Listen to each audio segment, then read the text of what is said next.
नमस्कार साथियों। अक्सर हम 3-4 लोगों के बाद यदि देखते हैं तो कोई ना कोई ऐसा लोग मिल ही जाता है जो अपनी बातों को काफ़ी बढ़ा चढ़ाकर हमारे सामने प्रस्तुत करता है। यह बढ़ा चढ़ाकर बोलना क्या है यह, जिसमें हम उससे अधिक प्रभावित भी होते हैं, जिसके कारण लोग आपसे कैसे बात कर रहे हैं, वह अपने बातों को किस प्रकार से आपके पास उपस्थित कर रहे हैं, मतलब प्रेजेंट कर रहे हैं। यह तरीका कोई तो क्या है, स्वभाव को बताता है, मतलब नेचर जो वास्तविकता है उसको बताता है। तो वास्तविकता को भी बताने के लिए जो अच्छे ढंग से प्रयोग करे उसका, और कोई वास्तविकता के साथ साथ कुछ जो नहीं है उसको ही बताता है। इसी को कहते हैं बढ़ा चढ़ा कर बोलना। मतलब जो क्वालिटी है आप में, जो गुण है वो तो है ही, उससे कुछ और अधिक बोल जाना, यही है बढ़ा चढ़ा कर बोलना।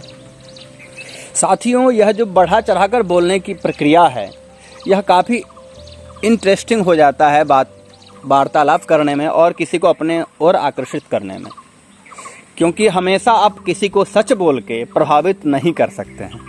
तो वहाँ पर आपको क्या करते हैं, बहुत लोगों का ये लहजा ही हो जाता है और तरीका भी होता है बात करने का। हमेशा वह फैंटेसी या कहें तो जो कल्पना से परे हो ऐसी बात करते हैं, और लोगों को कल्पना से परे बात को सुनने में अधिक आनंद भी आता है। लोग सुनना भी ऐसा ही चाहते हैं जो हो हम कभी अकल्पनीय हो, जो कल्पना में भी ना आ सके, ऐसी बातों को ज़्यादा लोग सुनते हैं। इसी को कहा जाता है काव्य शास्त्र में, इसी को काव्य की शैली में, कवियों की शैली में अतिशयोक्ति कहा जाता है। कहते हैं भाई आप तो अतिशयोक्ति कर गए, अर्थात मेरे बारे में आप कुछ ज़्यादा ही कह दिए, जो कि मैं वैसा हूँ नहीं। तो इस प्रकार की जो स्थिति बनती है उसी को कहते हैं अतिशयोक्ति। साथियों, जैसा कि आप लोग जानते हैं, हम लोग अभी पढ़ रहे हैं अलंकार। उस अलंकारों की श्रृंखला में आज का हमारा जो अलंकार है, इसी से संबंधित अलंकार है, वह है अतिशयोक्ति अलंकार। आज हम लोग पढ़ने वाले हैं कौन सा अलंकार? अतिशयोक्ति अलंकार।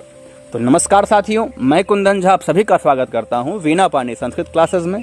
साथियों, यदि आप हमारे चैनल पर नए हैं और आपको हमारा यह वीडियो पसंद आता है तो आप चैनल को सब्सक्राइब करें और बेल आइकन को भी अवश्य प्रेस कर लें, ताकि आपको नए वीडियो का नोटिफिकेशन सबसे पहले प्राप्त हो।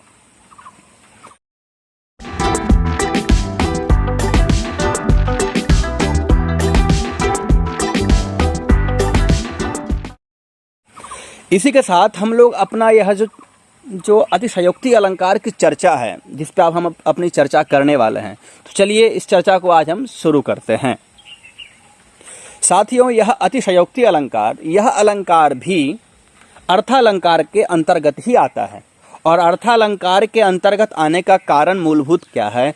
सभी अलंकार इसके उपमा अलंकार के आधार पर निर्धारित होते हैं। तो उपमा अलंकार के आधार पर ही सबका निर्धारण होना तय हो जाता है। क्यों? क्योंकि यह सब अर्थालंकार के अंतर्गत आते हैं। तो अतिशयोक्ति अलंकार में भी उपमा अलंकार का कुछ अंश यहाँ पर दिखेगा। तो इसीलिए आप लोग को उपमा अलंकार सबसे पहले जानना बहुत जरूरी है। यह उपमा अलंकार होता क्या है, पहले उपमा को समझिए, फिर आप उपमा अलंकार के बाद अर्थालंकार के अन्य अलंकारों को भी ठीक ठीक समझ सकते हैं, समझ पाएंगे। तो आप यदि उपमा अलंकार का नहीं देखे हैं तो मैं इसका डिस्क्रिप्शन में उसका लिंक दे दूंगा, आप उसको अवश्य देखें। लेकिन पहले आप यहाँ देखें, फिर वहाँ से समझ में आ जाएगा, इसको रिलेट कर सकेंगे आप। यह क्या है, तो हम अपने विषय पे बढ़ते हैं।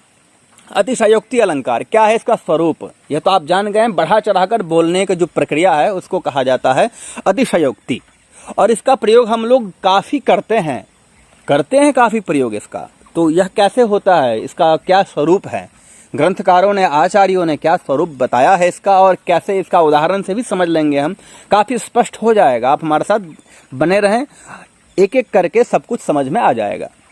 लक्षण क्या बोल रहे हैं, क्या लिख रहे हैं आचार्य? सिद्धत्वेऽध्यवसायस्य अतिशयोक्तिर्निगद्यते। सिद्धत्वे अध्यवसायस्य, अध्यवसाय का जहाँ पर सिद्धि होने पर, सिद्धि हो जाए, उसी को कहते हैं अतिशयोक्ति। जहाँ पर अध्यवसाय की सिद्धि हो जाए वहीं पर अतिशयोक्ति अलंकार होता है। अब यह अध्यवसाय क्या है? यह एक टेक्निकल वर्ड है, पारिभाषिक शब्द है साहित्य का। इसकी परिभाषा है ग्रंथकार बतला रहे हैं, आगे देखिए। अध्यवसाय मतलब विषय निगरणेन अभेद प्रतिपत्तिर विषयिनो अध्यवसायः। विषय के द्वारा निगरण करने के बाद भी, ठीक है, जो अभेद की प्रतीति होती है उपमेय का, विषयी का जो अभेद की प्रतीति होती है वही अध्यवसाय है। अब यहाँ पर दो चीज हैं, एक है विषय और एक है विषयी। तो विषय क्या है? उपमेय। विषय क्या हो जाता है? उपमेय। और विषयी क्या है? उपमान। तो विषय के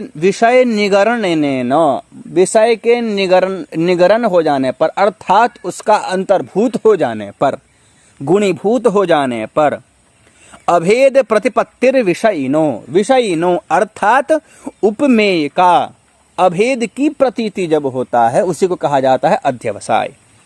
साफ साफ कहें तो अध्यवसाय का मतलब ही यही हो जाता है उपमेय का, ठीक है। विषय मतलब उपमेय और विषय मतलब उपमान। अर्थात उपमेय का निगरण हो जाने के बाद उपमान का जो अभेद प्रतीति है, अभेद की प्रतिपत्ति होती है, अभेद की जो प्रतीति होती है उसी को कहा जाता है अध्यवसाय। क्या हुआ इसका मतलब? इसका स्वरूप क्या बनता है? देखिए आगे देखिए अब। अर्थात क्या हुआ? उपमेय का निगरण करने के बाद या करके उसके निगरण, उपमेय का निगरण कर लिया गया उपमान के द्वारा, ठीक है। और जिस चीज को निगरण किया गया उसके साथ ही जब उसके साथ उपमान का, ठीक है, उसके साथ विषय अर्थात उपमान की जो अभेद की प्रतीति होती है उसी को कहा जाता है अध्यवसाय। और वहीं पर होता है अतिशयोक्ति अलंकार। सीधी सीधी बात, एक सामान्य अर्थ और संक्षेप में समझ सकते हैं तो क्या समझेंगे? उपमेय के द्वारा उपमान का, ठीक है, उपमेय क्या, उपमेय जो है वह निगरण करके उपमान के साथ अभेद की प्रतीति कराता है, ठीक है। क्या है यहाँ पर? उपमान का प्रतीति कौन कराएगा? उपमेय।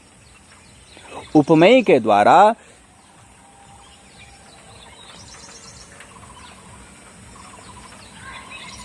ठीक है, उपमेय का निगरण हो जाता है उपमान में। यहाँ पर सीधी सी बात है। तो उपमान के द्वारा उपमेय को कहा नहीं जाएगा, दिखाया नहीं जाएगा वहां पर, लेकिन उसकी अभेद की प्रतीति वहां पर हो जाएगी। यहाँ पर इतना समझिए आप। आगे हम जब इसके भेद प्रभेद समझेंगे और उदाहरण समझेंगे तो यह काफी स्पष्ट हो जाएगा आपको, जो क्या है यह उपमेय का निगरण और उपमान की अभेद प्रतीति, यह कैसे होगा। तो उपमान जो है उपमेय को निगरण करेगा, मतलब वो अपने अंदर अंतर्भूत कर लेगा। अंतर्भूत करने के बाद उपमेय और उपमान में अभेद की प्रतीति करा देगा, मतलब दोनों एक ही है ऐसा वह महसूस करा देगा आपको। वह जो आपको बढ़ा चढ़ा के कहा जा रहा है वह अलग नहीं है, वह बिल्कुल एग्जैक्ट सही बोल रहा है, ऐसा आपको प्रतीति होगी, इस प्रकार का महसूस होगा। तभी तो आप प्रभावित होते हैं किसी के बोलने से। वह इतना बढ़ा चढ़ा कर आपको प्रस्तुत करेगा उस बात को, भले वह जानते होंगे आप जो यह 100% गलत है, फिर भी आपको वह सच्चा लगेगा। यही है अतिशयोक्ति का तरीका, यही है अतिशयोक्ति का गुण, अतिशयोक्ति अलंकार का, ठीक है। तो इसके भेद भी बताए हैं आचार्य ने। आचार्य इस प्रकार से इनके भेद 5 प्रकार के बताए गए हैं।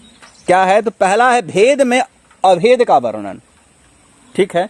एक तो भेद है और उसमें आप अभेद का वर्णन कर रहे हैं, मतलब जहां पर उपमा और उपमेय दोनों में भेद है, यह सार्वभौमिक सत्य है, यह सभी के लिए सत्य है, फिर भी आप अभेद का वर्णन कर रहे हैं, अर्थात कोई भेद ही नहीं है।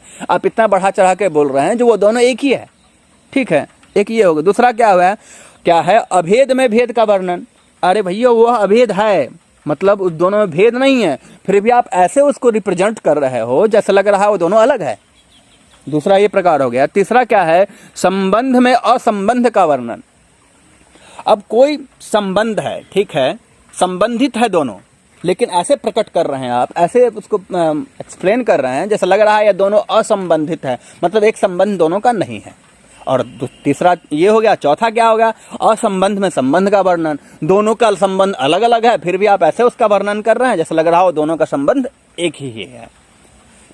इस प्रकार 4 भेद हुआ। फिर 5वां क्या है? कार्य कारण भाव नियम की विपर्यय वर्णन। मतलब कार्य कारण, कहीं पे कार्य का वर्णन होगा तो कारण का वहां पर निगरण कर लिया जाएगा। तो ऐसे विपर्यय, मतलब कहीं कार्य के द्वारा कारण का वर्णन किया जाएगा तो कहीं कारण के द्वारा कार्य का वर्णन किया जाएगा। तो इस प्रकार से यह 5 प्रकार के इनके भेद भी हो जाते हैं। यहाँ पर यह इतना समझ में आ रहा होगा आप लोगों को। इसी प्रकार उदाहरण देखिए। अब यह उदाहरण से और स्पष्ट हो जाएगा। जो कुछ नहीं समझ में आया है लक्षण स्वरूप में, वह भी यहाँ स्पष्ट हो जाएगा। कैसे? यह शास्त्रकार एक उदाहरण दे रहे हैं यहाँ पर। कमलम कमलमणंभसी कमले तानि कनकलत्तिकायां सा च सुकुमार शुभगे च्युत्पात परंपरा केयम। क इयम परंपरा, ठीक है, क इयम परंपरा उत्पात। अब देखिए, कमलम कमलम अनंभसी, अंभ अंभ मतलब होता है जल, अनंभसी मतलब जल के बिना, जल नहीं, जल का अभाव। तो मतलब कमलम अनंभसी, जल के बिना, ठीक है, अर्थात बिना जल के कमल, ठीक है ना। सबसे पहली बात, इसको प्रसंग समझ लीजिए। क्या है यह प्रसंग? प्रसंग है अपनी प्रियतमा को देखकर, नायक है जो अपनी प्रियतमा को देखकर उसकी सखी के प्रति, नायक की यह उक्ति है, अपनी प्रियतमा को देखा और उसकी सखी जो है उसके प्रति वह बोल रहा है, यह उक्ति कह रहा है, तब का प्रसंग है। तो क्या कह रहा है? कमलम अनंभसी कमले, अर्थात बिना जल के कमल। अब एक हम अब इसका जो शब्दार्थ है, जो पदार्थ है, उसको पहले बतलाएंगे, फिर उसका जो यहाँ पर अलंकार से अर्थ निकलेगा वह बताएंगे। क्या है? बिना जल के कमल, कमल में भी कमले तानी, कमले तानी, कमल में भी दो नील कमल, ठीक है। फिर क्या है? नील कमल कनक लतिकायाम, नील कमल और वे जो हैं वह सोने की लता में, लतिकायाम लता में, और वह साच, और वह सुकुमार हैं। यह कैसी अनर्थ परंपरा है? यह इसका पदार्थ हुआ, मतलब अभिधार्थ हुआ। अब अलंकार के द्वारा नायक जो कह रहे हैं वह क्या है समझिए। कमल, बिना जल के कमल, रूप नायिका का मुख, नायिका का जो मुख है वह कमल से उसका उपमान किया, कमल से तुलना किया गया उसका, ठीक है, उपमा दिया गया है। कमल, और फिर मुख है कैसा? तो कमल के समान। और कमल में दो नील कमल जो है ना, कमले तानी, जो नील कमल है वह दो नील कमल, इनके दो नेत्र हैं, वह उसकी जो नेत्र है वह दो नील कमल के समान है। और वे नायिका, और तानी वे नायिका के गौर वर्ण रूप शरीर जो है वह सोने की लता में, वह कनक लतिकायाम, सोने की लता में लगे हुए, और वह सोने की लता रूप शरीर, सोने की लता रूप जो शरीर है वह भी सुकुमार है। इस प्रकार के दृश्य देखने के बाद भी वह सुकुमार है। क्या बात है! यह कैसी अनर्थ परंपरा है, उसको तो सुकुमार नहीं होना चाहिए था। तो इस प्रकार की स्थिति यहाँ पर क्या देख रहे हैं आप? जो यह प्रस्तुत श्लोक आपको दिख रहा है यहाँ पर उपमान क्या है? कमल आदि, कमल, फिर उसके दो नेत्र, फिर उसका जो है लता इत्यादि, यह क्या है? उपमान है।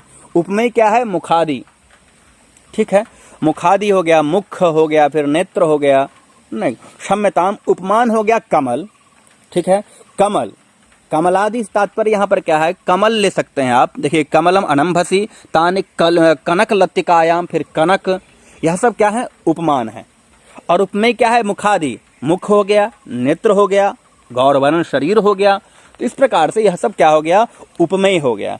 तो हम स्वरूप में क्या पढ़े थे? जो उपमान को दिखाया जाएगा, उपमेय को नहीं दिखाया जाएगा। उपमेय को उपमान में निगृण कर लिया जाएगा, अर्थात अंतर्भूत कर लिया जाएगा।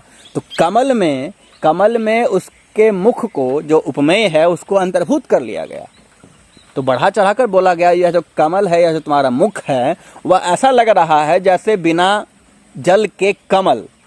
और ये जो तुम्हारे आंख है ना, यह दो नील कमल के समान है। और तुम्हारा जो शरीर है यह क्या है? कनक लतिकायाम, यह लगता है सोने के लताओं में लपेटा हुआ यह तुम्हारा शरीर, और उसमें भी यह तुम्हारा सुकुमार शरीर।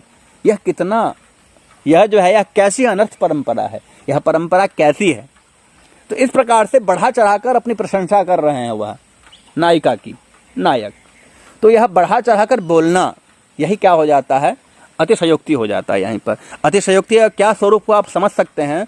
जो उपमान में उपमेय का निगीर्णन हो गया है, अंतर्भूत हो गया है। तो इस प्रकार की स्थिति को हम लोग कहते हैं अतिशयोक्ति अलंकार। आशा करते हैं आपको अतिशयोक्ति में सब कुछ समझ में आ गया होगा। यदि कहीं कोई भी संदेह हो तो आप हमें कमेंट बॉक्स में अवश्य कमेंट करें और बताएं। हम आपको यथा समय उसका उचित समाधान करने का प्रयास करेंगे। यदि चैनल पर नए हैं तो आप लोग इसको सब्सक्राइब करें और बेल आइकन को प्रेस भी करें। यदि यह उपयोगी ज्ञान लग रहा है तो अपने दोस्तों के साथ साझा भी अवश्य करें। ज्ञान का वितरण या विक्रय करने से विद्या बढ़ती है। कहते हैं ना, व्यय कृते वर्धत एव नित्यम विद्या धनम सर्वधन प्रधानम। तो विद्या है, ज्ञान है, उसको बांटिए, औरों तक बांटिए, जिससे आपका भी लाभ होगा। तब तक के लिए फिर मिलते हैं, इजाज़त दीजिए, आज्ञा दीजिए, फिर मिलते हैं अगले वीडियो में नए टॉपिक के साथ। तब तक के लिए जय तो भारतम, जय तो संस्कृतम, धन्यवादाः।